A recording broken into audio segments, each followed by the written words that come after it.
Hi friends, அஸ்ஸலாமு அலைக்கும். Welcome to Raifa kitchen. நம்ம இன்றைக்கி பார்க்க போகிறது இனி வரக்கூடிய கிளைமேட்டை சமாளிக்கிற மாதிரி ஒரு குழம்பு தாங்க. இனி வரக்கூடியது பார்த்திங்கன்னா மழை நேரம். இந்த மழை நேரத்தில் தான் பார்த்திங்கன்னா அதிகமாக ஜலதோஷம் பிடிக்கிறது, தொண்டை வலி, வறட்டு இருமல், தலைவலி இது எல்லாமே இருக்கும்.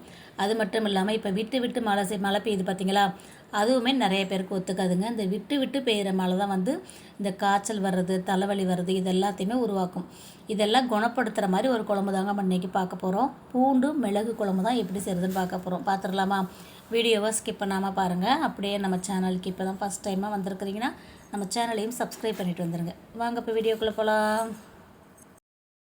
குழம்பு வந்து நம்ம மண் சட்டியில் தான் செய்ய போகிறோம். அந்த சட்டியிலே அப்படியே நம்ம மசாலாவை வறுத்து எடுத்துடலாம். இப்போ மண் சட்டி சூடானதுக்கப்புறம் 2 ஸ்பூன் அளவுக்கு மல்லி சேர்த்துக்கோங்க. ஒரு 1.5 டீஸ்பூன் அளவுக்கு மிளகு சேர்த்துக்கோங்க. 1/2 டீஸ்பூன் அளவுக்கு வெந்தயம் சேர்த்துக்கிறலாம். ஜீரகம் வந்து ஒரு ஸ்பூன் அளவுக்கு சேர்த்துக்கோங்க. அரிசி வந்து ஒரு 1.5 டீஸ்பூன் அளவுக்கு சேர்த்துக்கோங்க. நான் வந்து சாப்பாட்டு அரிசி தான் எடுத்துருக்கேங்க. இப்போ இது எல்லாத்தையும் நம்ம நல்லா வறுத்து எடுத்துக்கலாம். எண்ணெய் எதுவுமே சேர்க்க தேவையில்லை, வெறுமனவே இதை வறுத்து எடுத்துக்கோங்க. நல்லா படப்படம் நல்லா பொரிஞ்சு வரட்டும். இப்போ நல்லா வறுபட்டுருச்சு பாருங்கள். இதை எடுத்து நம்ம ஒரு தட்டில் கொட்டிடலாம். நல்லா ஆறுனதுக்கப்புறம் மிக்சியில் பொடி பண்ணி எடுத்துக்கிறலாம்.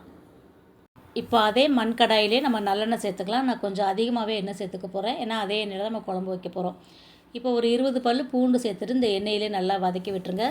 இது வதங்குறதுக்குள்ளே நம்ம வறுத்து வச்ச மசாலாவை மிக்சியில் நல்லா பவுட்ரு பண்ணிவிட்டு வந்துடலாம். பூண்டுமே எண்ணெயில் நல்லா வதங்கணுங்க. இப்போ பூண்டு நல்லா வதங்கிடுச்சு பாருங்கள். இதை எடுத்து ஒரு தட்டில் வச்சுக்கோங்க. இதை ஆறுனதுக்கப்புறம் இதையுமே நம்ம பேஸ்ட்டாக அரைச்சி எடுக்கணும். இப்போ தாளிப்புக்கு பார்த்திங்கன்னா ஒரு ஸ்பூன் கடுகு, ஒரு 1/2 ஸ்பூன் மிளகு, 1/2 ஸ்பூன் வெந்தயம், 1/2 டீஸ்பூன் அளவுக்கு கடுகு உளுத்தம்பருப்பு இதெல்லாம் சேர்த்து நல்லா பொரிய விட்டுக்கோங்க. இது கூட ஒரு 20 பூண்டு பல் சேர்த்துக்கோங்க முழுசாகவே. இது கூட 2 வத்தல் சேர்த்துக்கலாம். ஒரு 150 கிராம் சின்ன வெங்காயம், ஒரு கொத்து கருவேப்பிலை சேர்த்துட்டு நல்லா வதக்கி விட்டுருங்க. இந்த வெங்காயம் பூண்டெல்லாம் நம்ம குழம்பு கூட வச்சு சாப்பிட்றதுக்கு நல்லா இருக்குங்க. இப்போ இது கூட 2 தக்காளியை கட் பண்ணிவிட்டு இதில் சேர்த்துடலாம். சேர்த்துட்டு நல்லா வதக்கி விட்டுருங்க. இந்த வெங்காயம் தக்காளி வதங்கணும். நம்ம மூடி போட்டு வதக்குறோன்னா சீக்கிரமாக வதங்கி வந்துடும். இப்போ பாருங்கள், நல்லா தக்காளி நல்லா மசிஞ்சு வந்திருக்கு. இப்போ இது கூட நம்ம அரைச்சி வச்சுருக்கிற பூண்டு பேஸ்ட்டை சேர்த்துடலாம். இந்த குழம்புக்கு மெயினாக பூண்டு மிளகோட காரம் தாங்க அதிகமாக இருக்கணும். மிளகாய் வத்தலோட காரம் வந்து கம்மியாக இருக்கணும். அதனால் பூண்டு காரம் மிளகு காரம் நல்லா சேர்த்துக்கோங்க. இப்போ நம்ம பொடிச்சு வச்சுருக்கிற மசாலாவை சேர்த்துடலாம். நான் கொஞ்சம் எடுத்து வச்சுருக்கேன், காரம் பத்தலைன்னா லாஸ்ட்டாக சேர்த்துக்கிருவேன். இப்போ மிளகாய் தூள் பார்த்திங்கன்னா ஒரு ஸ்பூன் அளவுக்கு சேர்த்துக்கோங்க, கரெக்டாக இருக்கும், போதும். இப்போ இது எல்லாத்தையும் சேர்த்துட்டு நம்ம நல்லா வதக்கி விட்டுடலாம். 25 கிராம் அளவுக்கு நான் புளி ஊற வச்சுருக்கேங்க. அந்த புளி கரைசலையும் இது கூட சேர்த்துடலாம். இப்போ நல்லா மசாலா வதங்கிடுச்சு. குழம்புக்கு தேவையான உப்பு சேர்த்துட்டு நம்ம புளி கரைசலையும் சேர்த்துடலாம். சேர்த்துட்டு குழம்புக்கு எந்த அளவுக்கு தண்ணி வேணும்னு பார்த்து நீங்கள் சேர்த்துக்கோங்க. ஏன்னா மண் பாத்திரன்றதுனால குழம்பு கொதிக்க கொதிக்க நல்லா வற்றி வந்துடும். அதனால் தேவையான அளவுக்கு தண்ணி வச்சுக்கோங்க. இந்த குழம்பு நல்லா கொதித்ததுக்கு அப்புறம் தான் நம்ம சிம்மில் வைக்கணும்.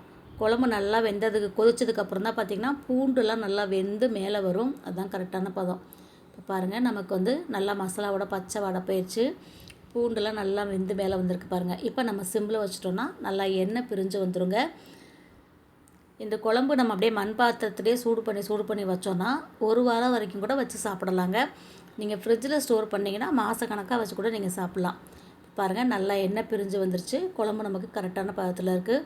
உப்பு காரம் செக் பண்ணிக்கோங்க. எனக்கு எல்லாமே கரெக்டாக இருக்குது. இப்போ இதோட போதுன்னா நீங்கள் அப்படியே ஸ்டவ் ஆஃப் பண்ணிக்கலாங்க. லாஸ்ட்டாக வந்து வெல்லம், நாட்டு சர்க்கரை ஏதாவது 1 ஸ்பூன் சேர்த்துக்கலாம். எங்கள் வீட்டில் வந்து பாதி பேருக்கு வெல்லம் சேர்த்தா பிடிக்கும், பாதி பேருக்கு பிடிக்காது. அதனால் குழம்பு நான் பாதி எடுத்துகிட்டு மீதி குழம்பு வச்சுருக்கேன். எப்போவுமே நான் பூண்டு குழம்பு வத்த குழம்புலாம் வச்சேன்னா நான் வந்து இந்த மாதிரி வெல்லம், நாட்டு சர்க்கரை எதுவுமே சேர்க்குறதில்ல. ஏன்னா அந்த புளிப்பு காரத்தோடு சாப்பிட்றது தான் எங்கள் வீட்டு பிள்ளைங்களுக்கு பிடிக்கும். அதனால் வந்து தேவைப்படுறவங்க சேர்த்துக்கோங்கன்னு தான் சொல்லுவேன். இன்றைக்கி நான் சேர்த்து பார்ப்போமேன்னு சொல்லிட்டு 2 விதமாக பிரித்து செஞ்சுருக்கேங்க. நல்லா காரசாரமாக வேணும் அப்படின்னு நினச்சிங்கன்னா நீங்கள் வந்து வெல்லம் சேர்க்காமலே சேர்த்துக்கலாம். சிறு இனிப்பு சுவையோட வத்த குழம்பு வேணும்னு நினச்சிங்கன்னா நீங்கள் வந்து வெல்லம் சேர்த்துக்கோங்க. இப்போ பாருங்கள், நமக்கு குழம்பு வந்து சூப்பராக ரெடி ஆகிடுச்சு. அவ்வளோதாங்க, சுவையான பூண்டு மிளகு குழம்பு எப்படி செய்கிறதுன்னு பார்த்துட்டோம். கண்டிப்பாக அந்த ரெசிபி உங்களுக்கு பிடிச்சிருக்குன்னு நினைக்கிறேன். பிடிச்சிருந்தா நீங்களும் செஞ்சு பாருங்கள். செஞ்சு பார்த்துட்டு எப்படி இருக்குன்னு சொல்லுங்கள். வீடியோ பிடிச்சிருந்துச்சுன்னா லைக் பண்ணிவிட்டு நிறையா ஷேர் பண்ணிவிடுங்க. நீங்கள் லைக் பண்ணி கமெண்ட் பண்ணுற மாதிரியே இப்போ கமெண்ட் பாக்ஸில் ஹைப்னு ஒரு ஆப்ஷன் இருக்குங்க. வீடியோ பிடிச்சிருந்துச்சுன்னா வீடியோக்கான ஹைப்பே மறக்காமல் கொடுத்துருங்க. சேனலை சப்ஸ்கிரைப் பண்ணாமல் பார்த்துக்கிட்டு இருந்தீங்கன்னா அப்படியே சப்ஸ்கிரைப் பண்ணிவிடுங்க. இன்ஷா அல்லாஹ் இன்னொரு வீடியோவில் பார்க்கலாம். Bye friends. அஸ்ஸலாமு அலைக்கும்.